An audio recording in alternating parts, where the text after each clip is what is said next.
మా ఆడబిడ్డలు ఎన్ని మాటలు చెప్పిరాలు. బస్సు ఫ్రీ అన్నారు, బంగారం ఫ్రీ అన్నారు. కేసీఆర్ ₹1,00,000 ఇస్తాడు పెళ్లికి, మేము తులం బంగారం ఇస్తా అన్నాడు. మరి ఇప్పటికి 2.5-3 లక్షల పెళ్లిలేని, రేపు 18వ తారీఖు కూడా పిచ్చి పిచ్చుకున్నాయి పెళ్లిళ్ళు, లెక్కలేని పెళ్లిళ్ళు ఉన్నాయి. 18వ తారీఖు మళ్ళా శ్రావణ మాసం మొదలైంది, పెళ్లిళ్ళు ఇక లెక్క దివానం లేని ఉన్నాయి. మరి ముఖ్యమంత్రికి బంగారం షాపులో తెలియదా, లేక పతారే లేదా, బంగారం దొరుకుతలేదా, ఏమైందో తెలియదు. గవే మళ్ళీ కేసీఆర్ ఉన్నప్పుడు ఇచ్చిన ₹1,00,000 చెక్కులు తప్ప, అది కూడా మొన్నటిదాకా తొక్కిపెట్టిండు. మళ్ళీ మనోళ్ళు కొట్లాడితే, మన పల్లరాజేశ్వర రెడ్డి, మన కౌశిక్ రెడ్డి అందరు కొట్లాడితే ఆఖరికి మొన్న ఎమ్మెల్యేలతో మళ్ళీ ఇప్పించే కథ, లేకపోతే అది కూడా ఎత్తగొట్టే ఆలోచన ఉండే. మళ్ళీ గదే ₹1,00,000 చెక్కు కేసీఆర్ ఇచ్చిపోయింది తప్ప తులం బంగారం లేదు, మన్ను లేదు. అందుకే మేము చెప్పినాం పార్లమెంట్ ఎన్నికల్లో కూడా, తులం బంగారం కాదు తులం ఇనుము కూడా ఇయ్యడని చెప్పిన నేనైతే. మీరు రాసి పెట్టుకొని ఈయనే ఇయ్యాడు. ఇప్పటికే రేవంత్ రెడ్డి 2.5 లక్షల తులాల బంగారం బాకీ ఉన్నాడు ఆడపిల్లలకు.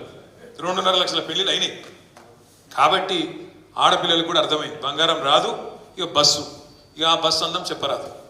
నేను మా సీతక్క చెప్తాను, అవు బస్సులో అల్లం వెళ్ళిపోయారు తప్పని మేము ఎక్కడన్నాం అక్క, మేము అనలే. కాబట్టి దానికోసమే బస్సు పెట్టిరండి, మాకు తెలియక మేము మామూలుగా నడిపినాం ఇన్ని రోజులు, మాకేదో తెలియకపోయా పాపం.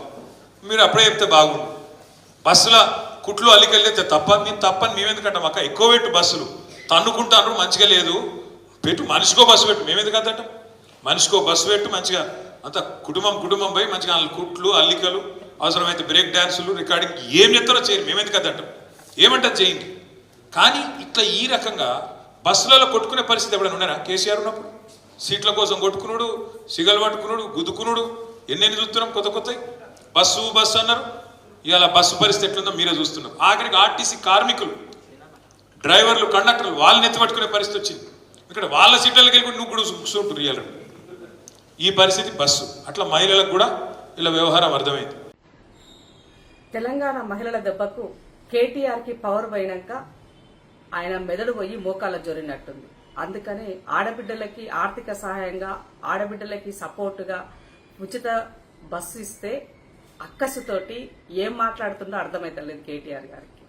ఇవాళ ఉచిత బస్సు ద్వారా మినిమం ఒక ఫ్యామిలీకి, ఒక ఆడబిడ్డకి ఎంత లేదన్నా ₹1,500 వరకు వాళ్ళకి ఆర్థిక సహాయం అందుతుంది.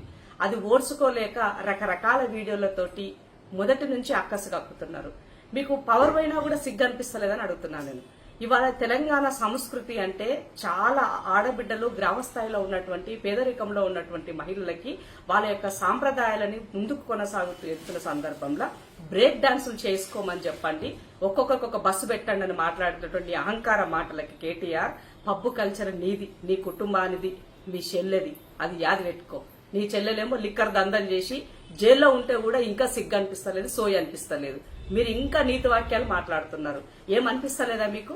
ఈ సమాజం పట్ల మీకు బాధ్యత లేదా?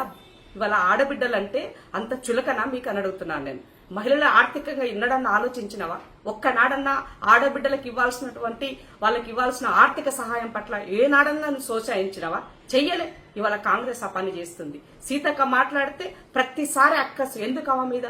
ఆమెను అసలు మామూలుగా ఓర్చుకోలేకపోతున్నారు. ఒక కామన్ మహిళ ఇవాళ ఆడబిడ్డల కోసము ఒక ఆమె శాఖలో ఉన్నటువంటి ఒక మంత్రిత్వగా అంటే ఎంత చేయాలో అంతకన్నా ఎక్కువగా ఇవాళ ఆడబిడ్డల కోసం ఆమె తాపత్రయపడుతుంది. ఆమెను ఉద్దేశించి రకరకాలుగా నీ సోషల్ మీడియాలో ట్రోల్ చేపిస్తున్నావు. షేమ్ అనిపిస్తలేదా మీకు?